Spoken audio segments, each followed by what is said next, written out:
जय जगन्नाथ समस्त को। आपण समस्ते तो गोल आलू परोटा बहुत थर खाइथिबे, किंतु आज आम बनैबा एमिति एक स्पेशल तीन कोणिया आलू परोटा जहाँ को देखिले ही पाटेरु लाल चली आसो। यह बनैबा जेतिकी सहज खाइबा को सेतिकी टेस्टी एवं एहार प्रतिटी कोणरे भरपूर आलू। अटा चकटिवा समय मु आज आपण मानक सह एक छोट कि बहुत इम्पोर्टेंट कथा शेयर करने को चाहूँगी। आजिकल आम देखुचु छोट पिला माने घरर हेल्दी खाद्य खाइबा अपेक्षा बाहरर जंक फूड बेसी खाउचंदी, जेमिति कि पिज्जा और बर्गर। एहा द्वारा सेमानंक हेल्थ खराब होउचे एवं माँ माने सबु बेले चिंतार रहउचंती। आपणक घरे कौन पिला माने बाहर खाद्य खाइबा पई जिद करंती कि कमेंट रे एबे आसंतु बनैबा परोटार असली जीवन माने एहार चटपटा आलू मसला। कढ़ई रे सामान्य तेल दे जीरा और कटा पियाज को हालुका भावे भाजी मसला दे आलू ऐड करियो। वाओ की बास्ना। एबे आसला मेन ट्रिक।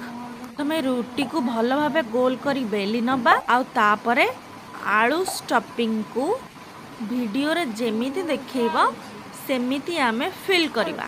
मते बेसी आलू वाला स्टफिंग भल लागे। आउ आपणको गोल रोटी बनई आसे कि नहीं आपण निश्चय जणैबे। मो रोटी तो ये गोल भाव में बेली देइची। रोटी गोल हो सारिबा परे स्टफिंग को आनिबा भल भाव में खेलई दबा। ए वीडियो रे देखा जाउथबा भली तीन पटु फोल्ड करी एक परफेक्ट ट्रायंगल आकार दबा। एहा द्वारा पराटार कोणे कोणे आलू पहुँची जाए एवं बेलिबा बेले आलू बाहर को बाहरे नहीं। एटा कौन सी मोर रेसिपी नुहे, मु एटा जड़े मास्टर शेफ को शिखी ये ट्रिकटा।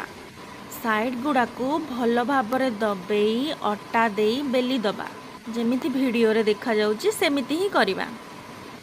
आपण आलू परोटा सह कौन खाइबा को बेसी भल पाती, दही ना एनी टाइप ऑफ चटनी?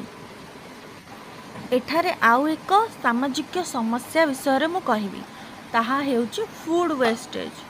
अनेक टाइम रे आमे घरे बेसी रोसई कर दे थाउ किंबा पिला माने मध्य प्लेट रे अधा छाड़ी दियंती जहाँकि डस्टबिन को जाए, किंतु आमे भूली जाऊ जे दुनिया रे एमिति अनेक पिला अछंती जे माने खाइबा को भी पाउ नाहंती। किंबा जदि आपणक घर पाखकू कौनसी भी पशु पक्षी आसुचंती आपण माने तांको भी खाद्य दे परिबे। एबे गरम टाइम चलीची, आपण पशु पक्षी मानंक पई निश्चय बाहर गोटे जगार पानी रखंतु। एटा बेलिबा भितर मु आपनको पचारिबा को चाहिबी, कौन आपण प्लांट लगेबा को पसंद करंती कमेंट करी कहंतु। या भितरे हमर परोटाटी कंप्लीट बेलिबा सरी जाइची। आ मो शेप को देखंतु केते बढ़िया ट्रायंगल हेइची। एटी देखंतु मोर ट्रायंगल परोटा गुडा एकदम रेडी। एबे आमे आकु गरम तावा रे परोटा को पकाई दुई पटु हल्का सेकी नबा गोल्डन आउ क्रिस्पी हेबा जाए। आपण माने एहा को घरे निश्चय ट्राई करंतु। आउ केमिति लागिला मते जणा। वीडियोटी भल लागिची लाइक शेयर कमेंट, चैनल को सब्सक्राइब निश्चय करिवे। जय जगन्नाथ।